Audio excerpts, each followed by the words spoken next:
अहो, कधी तुमच्यासोबत असा झालाय का? आपण आपल्या हातात फोन घेतो, तेही फक्त 5 मिनिटासाठी. आणि बघता बघता त्या 5 मिनिटांची 2 तासांची रील्स बघण्याची सत्र कशी सुरू होते ते आपल्याला कळतच नाही. एक छोटीशी नोटिफिकेशन चेक करायची असते आणि नकळत आपण एका खूप मोठ्या डिजिटल सापळ्यात अडकतो. तर या आश्चर्यकारक आणि तेवढ्याच कॉमन समस्येबद्दल आजच्या या विश्लेषणात तुमचं स्वागत आहे. आजच्या या मार्गदर्शनात आपण एक अत्यंत महत्त्वाचा विषय पाहणार आहोत. हे डिजिटल डिव्हाइसेस कसा आपल्या नकळत आपला वेळ, आपला फोकस आणि आपल्या आत्मविश्वासावर घाव घालत आहेत हे आपण पाहणार आहोत. आणि हो, या गोष्टींवर पुन्हा नियंत्रण कसे मिळवायचे तेही समजून घेऊ. हे खरंच खूप गरजेचे आहे, कारण आयुष्यातली खरी मजा या स्क्रीन्सच्या पलीकडे आहे, बरोबर ना? चला तर मग आजच्या या विश्लेषणाचे रूपरेखा पाहूया. 1.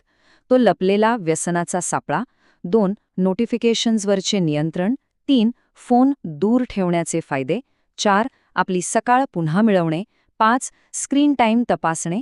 आणि शेवटी 6. रील्सपेक्षा स्वप्ने मोठी कशी आहेत हे आपण पाहणार आहोत. तर सुरुवात करूया भाग 1 पासून. दी अनसीन ॲडिक्शन ट्रॅप, म्हणजेच आपल्या आजूबाजूला असलेल्या अदृश्य धोक्याची ओळख. एकीकडे आपल्या मनात असते की अरे फक्त 5 मिनिटे फोन चेक करायचा आहे, पण वास्तविकता काय होते? न कळतपणे आपला बहुमूल्य वेळ, आपल्या कमावायचा फोकस आणि स्वतःबद्दलचा आत्मविश्वास अगदी शांतपणे नष्ट होत असतो. हा विरोधाभास आहे ना, खूप धोकादायक आहे. आणि सगळ्यात महत्त्वाची गोष्ट म्हणजे याची जाणीव होणं अत्यंत आवश्यक आहे. येथे सगळ्यात महत्त्वाचा मुद्दा हा आहे की या चक्रातून बाहेर पडण्यासाठी कोणत्याही प्रचंड मोटिवेशनची गरज अजिबात नाही. यासाठी फक्त 2 गोष्टी आवश्यक आहेत. पहिले म्हणजे ही लपलेली समस्या मान्य करणे आणि दुसरे म्हणजे काही अत्यंत साध्या आणि स्मार्ट सवयी रोजवणे. कारण कोणत्याही मोठ्या बदलाची सुरुवात अशाच छोट्या पावलांनी होत असते, हो की नाही? आता पाहूया भाग 2, मास्टर द नोटिफिकेशन्स. म्हणजेच नोटिफिकेशन्सना आपलं लक्ष विचलित होऊ देऊ नका. हे एक वाक्य खूप प्रभावी आहे बघा. फोनकडे तुमचे नियंत्रण नको, तर तुमचे फोनवर नियंत्रण असावे. प्रत्येक छोटी बेल किंवा व्हायब्रेट आपल्या मेंदूला त्या कामापासून विचलित करते जे आपण करत असतो. मग ते इंस्टाग्राम असो, स्नॅपचॅट असो किंवा तुमचे आवडते गेम्स असोत. या सगळ्यांचे अननेसेसरी नोटिफिकेशन्स बंद करणे ही तो तुटलेला फोकस पुन्हा जोडण्याची पहिली आणि अत्यंत महत्त्वाची पायरी आहे. एखादी गोष्ट आपल्या मनानुसार घडली पाहिजे, त्या डिव्हाइसच्या ठरवलेल्या वेळेनुसार नाही. पुढे जाऊया भाग 3 कडे. The distance advantage. एकाग्रतेसाठी एक अगदी सोपी ट्रिक. जेव्हा फोन हातात किंवा आपल्या नजरेसमोर असतो ना, तेव्हा खोलवर एकाग्रता साधणे जवळजवळ अशक्य होते. त्याशिवाय काम करताना एकाग्रता टिकवून ठेवण्यासाठी फोन सायलेंटवर ठेवून तो आपल्यापासून शारीरिकदृष्ट्या दूर ठेवणे ही एक अगदी साधी पण तेवढीच शक्तिशाली ट्रिक आहे. जोपर्यंत हे डिव्हाइस आपल्यापासून दूर आहे, तोपर्यंत आपला मेंदू त्याच्याकडे आकर्षित होत नाही आणि कामावरचं लक्ष कायम राहतं. एकदा नक्की ट्राय करून बघा. आता वळूया भाग 4 कडे. Reclaiming the morning. म्हणजेच आपल्या मेंदूला थोडीशी शांतता द्या. आणि हे उदाहरण अगदी उत्तमरित्या दर्शवतं की सकाळी उठल्या उठल्या लगेचच जर आपण स्क्रीन बघितली तर आपला मेंदू तत्काळ विचलित होतो. सकाळच्या पहिल्या विचारांवर एखाद्या डिव्हाइसचं नियंत्रण असणं ही एक मोठी बौद्धिक किंमत मोजण्यासारखी आहे. त्यामुळे होतंय काय, मेंदूची ती सुरुवातीची शांती धोक्यात येते आणि पूर्ण दिवसभर चिडचिड होऊ शकते. मग याऐवजी काय करता येईल? याऐवजी काही सकारात्मक आणि ऑफलाईन पर्याय निवडणे कधीही उत्तम.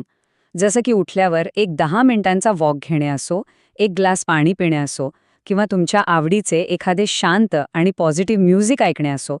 या छोट्या गोष्टी डिस्ट्रॅक्शनच्या ऐवजी एका चांगल्या दिवसाची ऊर्जा आणि मोमेंटम निर्माण करतात, कारण त्यामुळे सकाळी सकाळी डोपामिनचा ओव्हरडोस होत नाही. चला, आता पाहूया भाग 5. Facing the screen time. वास्तवाचा सामना करायची वेळ आली आहे. ह्या अंकाकडे जरा लक्ष द्या. 5 ते 6. बापरे, ही तेवढी तासांची संख्या आहे जी रोजच्या जीवनात न कळतपणे आणि अगदी सहजतेने वया घालवली जाते. जेव्हा आपल्याला कळतं की आपला इतका वेळ फक्त ह्या डिव्हाइसवर गेला आहे, तेव्हा खऱ्या अर्थाने धक्का बसतो. हा वेळ कितीतरी चांगल्या गोष्टींसाठी वापरला जाऊ शकत होता, नाही का? म्हणूनच हे ॲडिक्शन मोडण्याची पहिली पायरी म्हणजे जागरूकता. दिवसातून फक्त एकदा जर डिव्हाइसचे स्क्रीन टाईम फीचर चेक केले तर आपल्याला कळतं की आपला वेळ नेमका कुठे जातोय. ही जागरूकता ते 5 ते 6 तास न कळत वाया जाण्यापासून थांबवण्यासाठी एक अत्यंत आवश्यक शस्त्र आहे.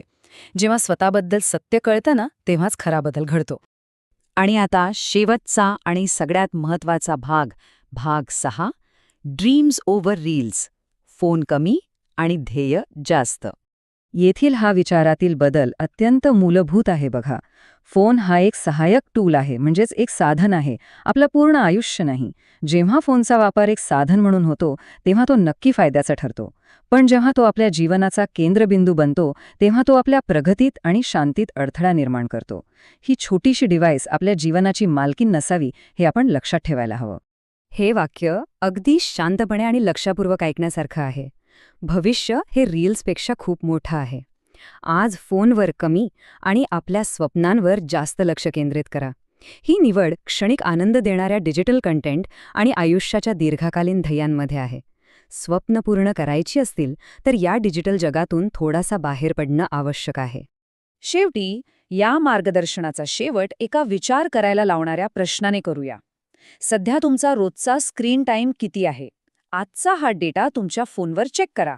आणि हो, हे ऑब्झर्वेशन कॉमेंट्समध्ये आमच्यासोबत नक्की शेअर करा. अशाच माहितीपूर्ण विश्लेषणांसाठी सबस्क्राईब करायला विसरू नका. कारण लक्षात असू द्या, आपला वेळ ही आपली सगळ्यात मोठी संपत्ती आहे. भेटूया पुढच्या भागात.